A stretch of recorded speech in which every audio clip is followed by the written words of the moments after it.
साथियों को नवोदय मित्रों में आप सबके समक्ष आज एक छोटी सी जातक कहानी लेकर आया हूँ। और कहानी का जो संदर्भ है वो वर्तमान समय में जो श्राद्ध पक्ष चल रहे हैं उससे जुड़ा हुआ है। प्रत्येक व्यक्ति सोचता है कि उसके पूर्वज श्राद्ध पक्ष में अच्छा भोजन करके अच्छे अनुष्ठान पूजा करने से उन्हें स्वर्ग में मुक्ति प्राप्त होगी या उन्हें स्वर्ग में आनंद प्राप्त होगा, इसलिए वो बड़े बड़े भंडारे ब्राह्मण को भोजन आदि करवाते हैं। कहने का तात्पर्य है व्यक्ति के कर्म से ही उसका स्वर्ग और नरक निर्धारित होता है। इसी संदर्भ में कहानी है। गौतम बुद्ध के कार्यकाल में एक नगर सेठ की मृत्यु हो जाती है और उनके पुत्र ये चाहते हैं कि उनका क्रियाकर्म अनुष्ठान बहुत ही वैदिक रीति से अनुष्ठान किया जाए, मंत्रोच्चार के द्वारा किया जाए, जिससे उनके पिता को सीधे स्वर्ग में जाने का अवसर प्राप्त हो। उसके लिए सभी पुरोहितों के पास जाते हैं, लेकिन कोई भी पुरोहित उनके पिता का अनुष्ठान करने से इनकार कर देते हैं, क्योंकि वो उस काल में भी निम्न जाति के होते हैं। और कुछ लोग सलाह देते हैं कि वो यदि तथागत गौतम बुद्ध के पास जाएंगे तो उनके पिता का अनुष्ठान उनके द्वारा आसानी से किया जा सकेगा, करने के लिए तैयार हो जाएंगे।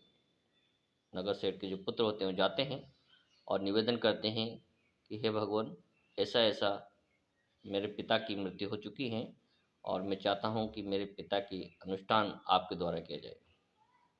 तो गौतम बुद्ध मनी मन विचार करते हैं कि इस बालक को अंधविश्वास से कैसे बाहर निकाला जाए, और उन्हें एक उपाय बताते हैं कि प्रातःकाल नदी के किनारे पर आना और एक मटका, एक मिट्टी का घड़ा लेकर कुछ कंकर और घी और एक लंबा सा डंडा लेकर के उपस्थित हो जाना। मैं प्रातःकाल ही आपके पिता का अनुष्ठान करवा दूंगा।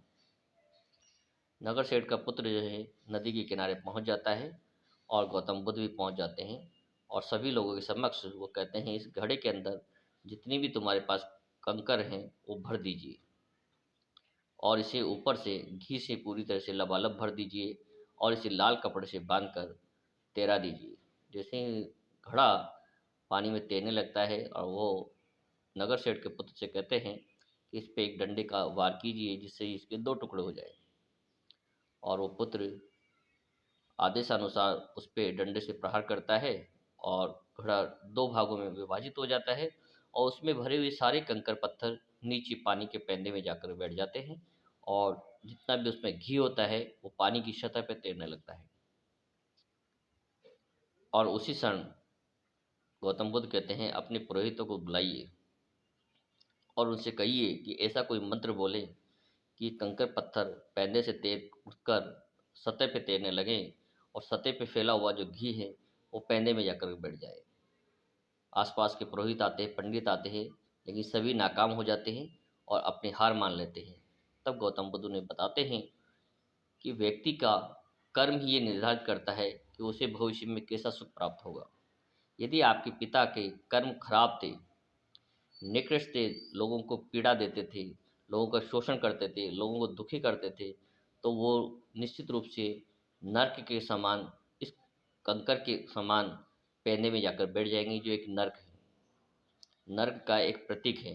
लेकिन यदि आपके पिता के कार्य कर्म अच्छे थे, लोगों को भलाई के काम किए, लोगों के पुण्य के काम किए, लोगों की मदद की है, तो वो एक घी की तरह, जिस प्रकार से पानी की सतह पर घी तैर रहा है, उसी प्रकार आपके पिता के पूर्ण कर्म जो है उन्हें स्वर्ग की ओर ले जाएगी। स्वर्ग का तात्पर्य है अच्छा जीवन और अच्छी कल्पना यदि आप करें, जीवन में किसी प्रकार का कष्ट न हो, इसी को स्वर्ग कहा गया है। तो व्यक्ति का कर्म ये निर्धारित करता है कि उसे स्वर्ग की प्राप्ति होती है या नरक की प्राप्ति होती है। ऐसे तो बौद्ध धर्म में स्वर्ग और नरक के लिए कोई स्थान नहीं दिया गया है, कोई कल्पना भी नहीं की गई है, लेकिन कहानी को समझाने का एक तरीका है कि व्यक्ति जैसा कर्म करता है वैसे उसे भविष्य में भी आनंद प्राप्त होता है, और जैसे उसके कर्म होते हैं उसी प्रकार से मोटे और भार वाले पत्थर के समान रसातल में चला जाता है, अर्थात नर्क में चला जाता है। इसलिए हमें वर्तमान को सुधारने पर ध्यान देना चाहिए, अपने माता पिता की जीवित रहते हुए सेवा करनी चाहिए, उनका ध्यान रखना चाहिए, उनकी बातों को मानना चाहिए और उन्हें आत्मसात करना चाहिए।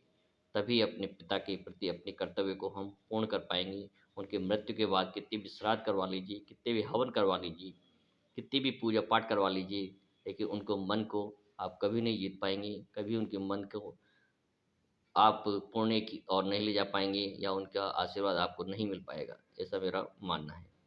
धन्यवाद।